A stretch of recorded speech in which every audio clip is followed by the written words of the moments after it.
Assalamualaikum, kembali lagi di tontonan pendidikan kalian. Pada video kali ini, kita akan membuat form input database kartu keluarga atau kita singkat sebagai KK. Materi ini masih berhubungan dengan video kita yang terakhir kali kita upload ya, kayak gini.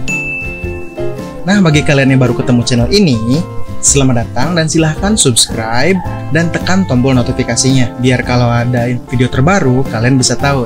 Oke lah, bersama saya Febri, selamat datang di Baskara Tutorial.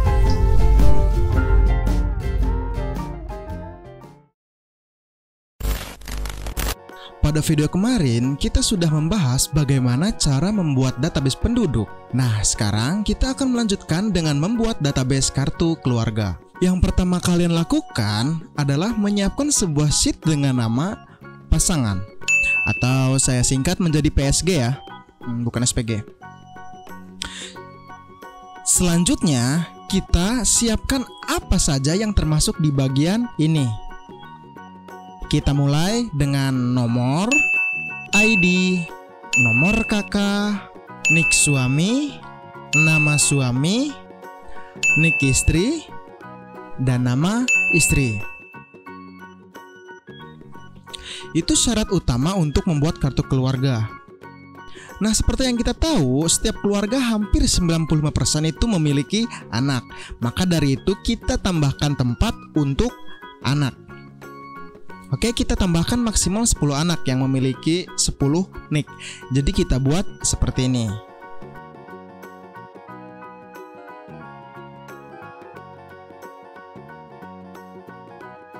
Jika ada yang nanya, fungsi angka di atas ini buat apa? Ini sebagai pengingat saya aja. Kalau ingatan kalian masih bagus sih gak perlu. Tapi kalau saya sih sering lupa, jadi saya buat ya.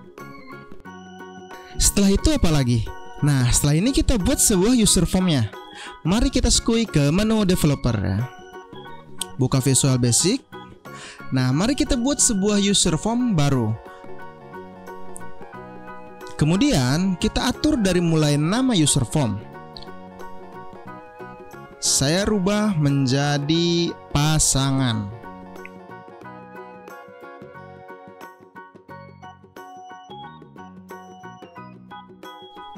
Kemudian jenis font yang akan kita gunakan. Font yang saya gunakan itu adalah Roboto CN Kondensan dan fontnya sekitaran 10. Oke, setelah ini ngapain kita? Saya ingin melihat data pasangan yang sudah terdata. Jadi mari kita buat sebuah list box.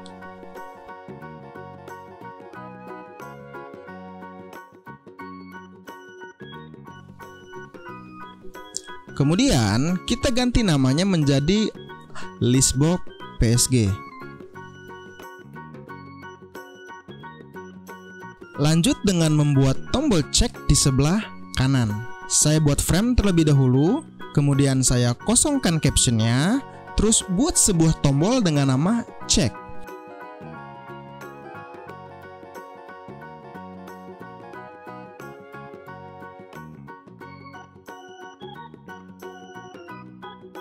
Jangan lupa untuk rubah namanya menjadi CMD check. Sebelum membuat scriptnya, kita buat name manager terlebih dahulu. Silahkan buka kembali sheet PSG. Pilih tab formulas dan klik name manager. Kita buat sebuah nama yaitu list PSG.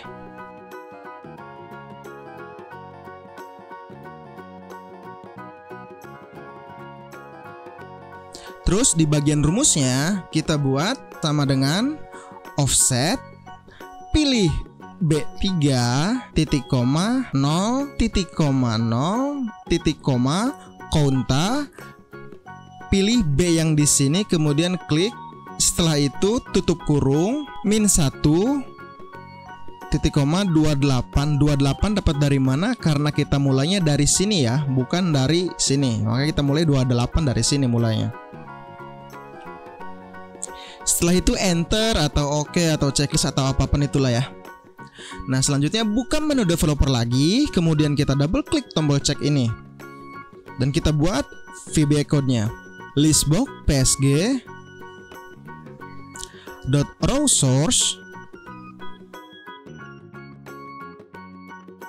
sama dengan tanda kutip list PSG. Coba kita run dulu ya. Ternyata masih kosong ya. Masih kosong banget dah. Mari kita buat data dummy terlebih dahulu. Sebentar.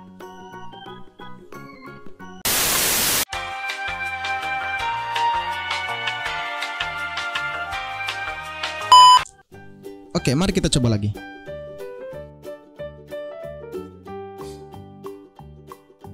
Nah, di sini baru muncul seperti ini.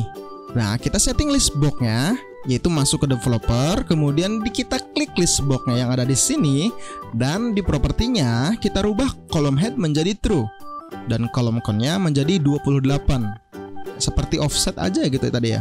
Seperti name manager yang tadi kita buat. Nah, oke lah. Oke, setelah selesai, mari kita coba lagi. Oke, udah selesai nih. Pertanyaan yang muncul di benak saya saat ini adalah bagaimana caranya jika kita ingin menambahkan data pasangan yang sudah terdata di database penduduk. Ya mau nggak mau kita harus buat sebuah user form input data. Hayolah bikin desainnya. Kita geser ke bawah dulu. Kemudian kita geser tool ini ke sebelah kanan.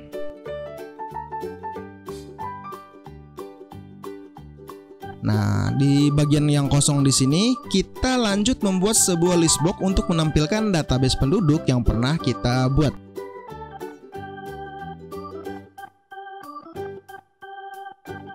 Saya buat dulu list box-nya.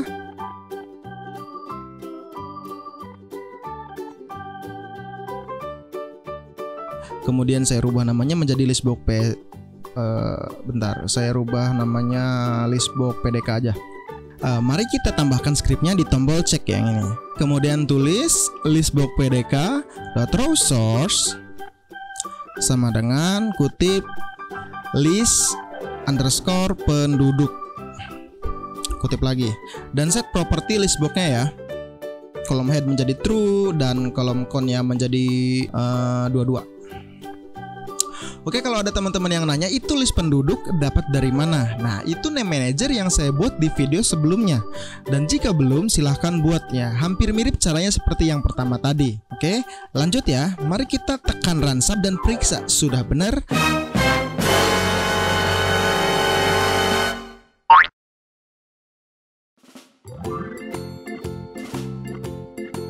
Oke, udah bener nih.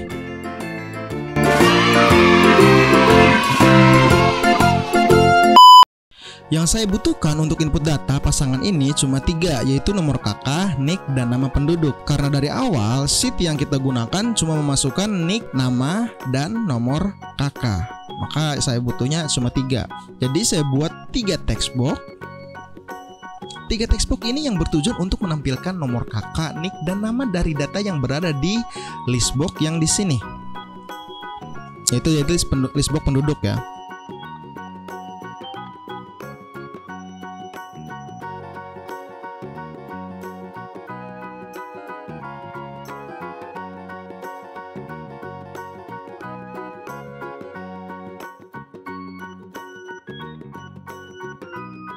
Nah, setelah ini kita lanjut membuat keranjang data yang akan nantinya difungsikan sebagai input data pasangan.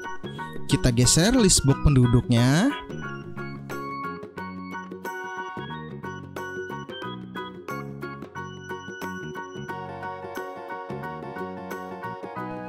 Dan toolsnya, kemudian kita buat frame dan kosongkan captionnya.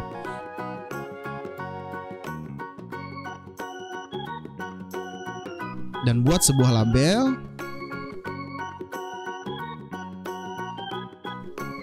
Ayah, terus ibu, anak 1, anak 2, sampai anak 10.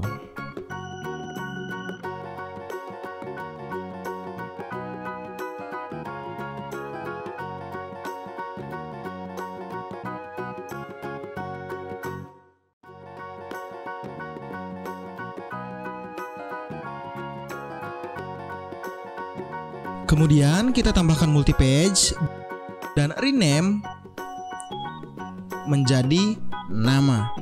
Selanjutnya kita buat sebuah page baru dan rename menjadi NIK.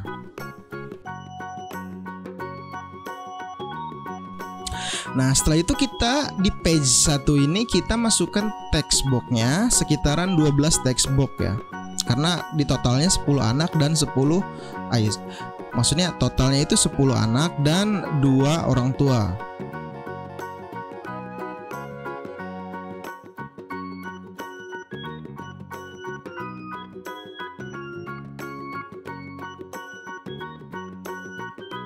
Lalu kita rename text box-nya. Text box-nya ayah itu ayah nama, terus ibu nama, terus anak nama 1, anak nama 2, anak nama 3, anak nama 4,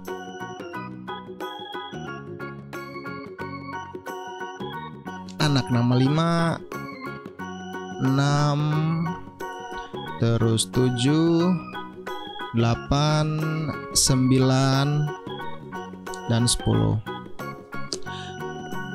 Selanjutnya kita pilih semua textbox-nya dengan cara pilih textbox di sini yang pertama, kemudian tekan shift dan pilih textbox yang paling bawah. Kita copy, kemudian kita pilih page nick dan kita pastikan di sini dan kita atur.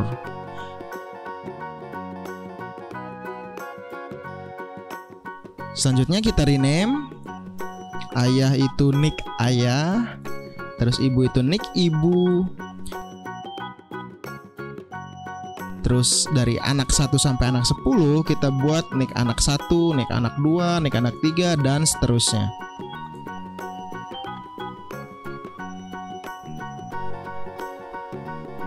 Nah, karena bawahnya masih kosong nih dan saya juga gak mau memperbesar user form ataupun meresize ya, jadi saya tambahin deh label ID, label kakak, terus textbox ID dan textbox kakak. Sampai di sini saya berpikir bagaimana jika kita ingin input data kemudian datanya itu terlalu banyak. Secara gak mungkin gitulah ya. Penduduk itu cuma 1 atau 2 ataupun 50, pasti lebih dari 100 ya. Kita akan kesulitan ketika mencari datanya. Makanya kita kayaknya membuat sebuah search engine atau pencarian data ya. Nah, di bawah sini nih, di bawah sini kita siapkan textbox pencarian, kemudian command button dan textboxnya hasil.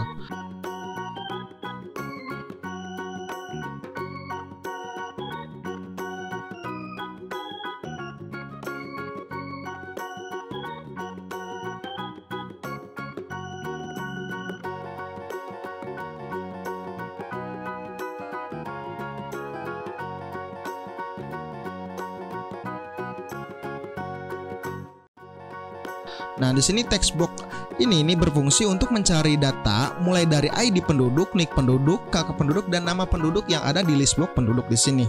Jadi, kalau kita ingin mencari orang ya, kalau kita nggak ingat namanya, kita tinggal cek ID-nya.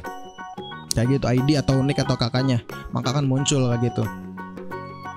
Nah, terus textbox hasil di sini berguna untuk menampilkan hasil pencarian kita. Jadi misalkan kita ingin mencari nama Udin dan kita klik cari dan total nama Udin yang ada di sini dari mulai misalkan Ahmad Udin, Saipudin, Udin Masudin ya dan lain sebagainya itu akan muncul di sini. Tinggal kita pilih aja sesuaikan gitu ya. Maka muncul hasilnya totalnya berapa. Oke, sebentar. Kita ngopi dulu.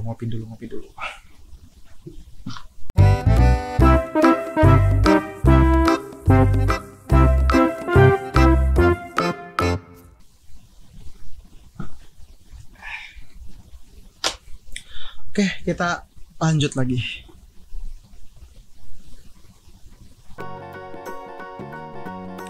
Selanjutnya, saya ingin memindahkan dari textbox yang berada di bawah listbox penduduk, nah ke keranjang data ya.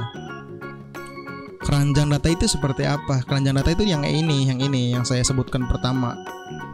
Nah, saya geser dulu ya yang ini, kemudian saya tambahkan multi page lagi.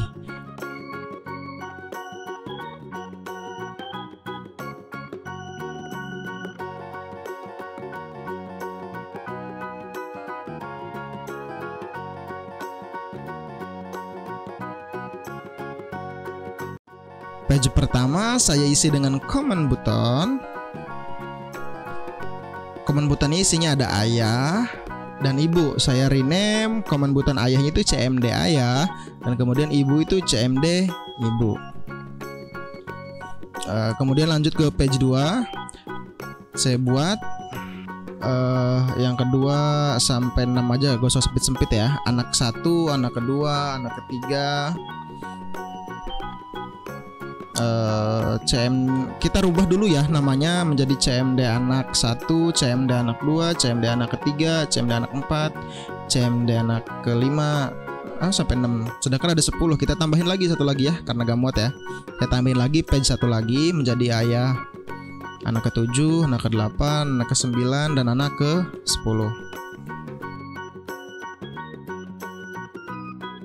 Selanjutnya kita akan buat sebuah scriptnya dimulai cmd ayah. Saya ingin tiap klik di sini ayah akan masuk ke inputan ayah. Ibu masukkan ke ibu, dan anak ke anak juga, tergantung anaknya ke berapa. Kita misalnya kita anak 1 masuknya ke data anak 1, terus data anak 2 ke anak 2, terus yang selanjutnya sampai seperti itu ya. Kita mulai dari cmd ayah dulu.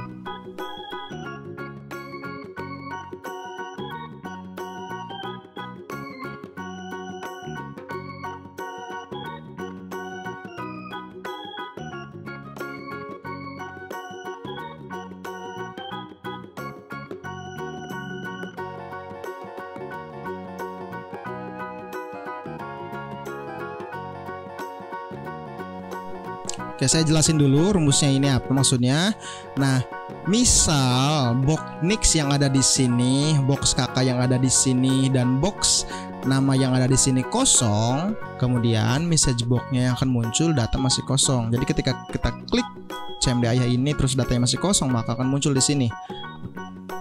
Terus setelah misalkan datanya sudah ada, maka scriptnya baru akan berjalan. Nah, setelah berjalan, setelah di copy, maka akan hilang di sininya. Sampai situ paham ya? Oke. Lanjut ke cmd ibu. Di sini cmd ibu hampir sama, cukup kopikan aja yang tadi, cuman perbedaannya kita rubah. Kita rubah ya. Yang kita rubah apa? Yang kita rubah tuh yang ini menjadi nick ibu dan ibu nama. Lanjut ke anak 1 sampai ke 10 itu hampir mirip caranya. Cukup dikopikan dan ganti bagian nick ayah, nama ayah jadi nama. Sesuaikan ya. Kalau ini cmd anak 1 ya anak 1. Terus kalau cmd anak 2 maka 2 ya, dan seterusnya. Oke, silahkan copy scriptnya dan paste, kemudian rename. Yang bagian itunya aja ya, yang bagian ini nih, ayah, nick ayah, ayah nama di sini. Cukup ganti itu aja ya.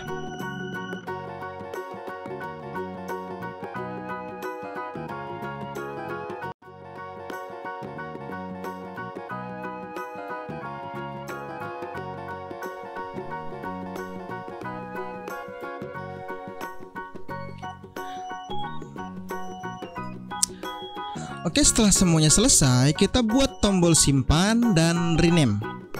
Yang ada di sini, kita rename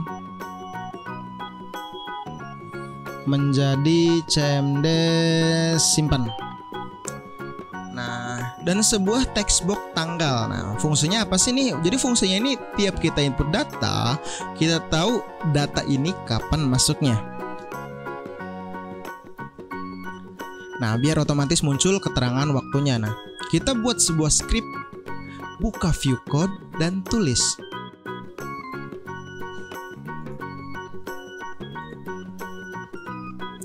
Private sub user form underscore initialize, buka tutup.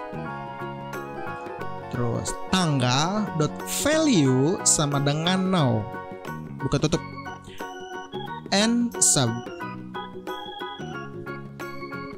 Oke, kita akan coba.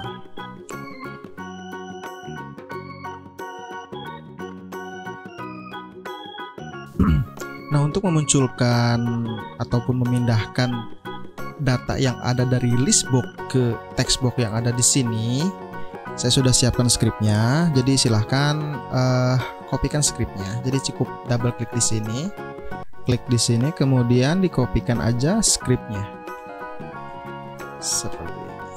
Oke, kita coba ya. Oke, ternyata berhasil. Oke, karena video ini sudah kepanjangan banget ya, dan pasti kalian juga bete dan ngantuk. Nah, saya sudah siapkan skrip untuk tombol simpannya. Jadi tinggal kalian copy seperti ini, kemudian paste di tombol simpan. Silahkan download di deskripsinya ya. Tapi ingat, ada passwordnya. Kalau kalian mentengin sih sebenarnya udah ada yang nongol di pojok kanan ya. Bagi yang belum nongol ataupun kelupaan ataupun kalian yang lupa, silahkan back lagi videonya. Oke, mari kita coba.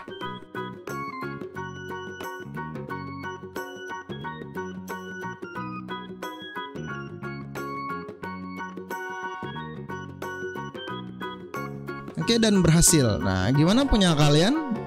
Berhasil nggak? Atau ada problem? Silahkan tulis di komentar kalau ada masalah ataupun ada error yang di bagian apa. Kita akan diskusi ya di kolom komentar, kita akan diskusi ya.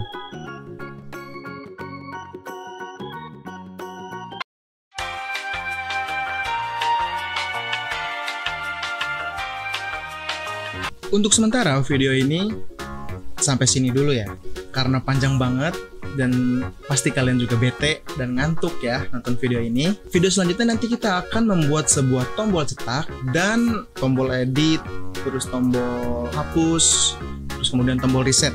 Contohnya seperti ini.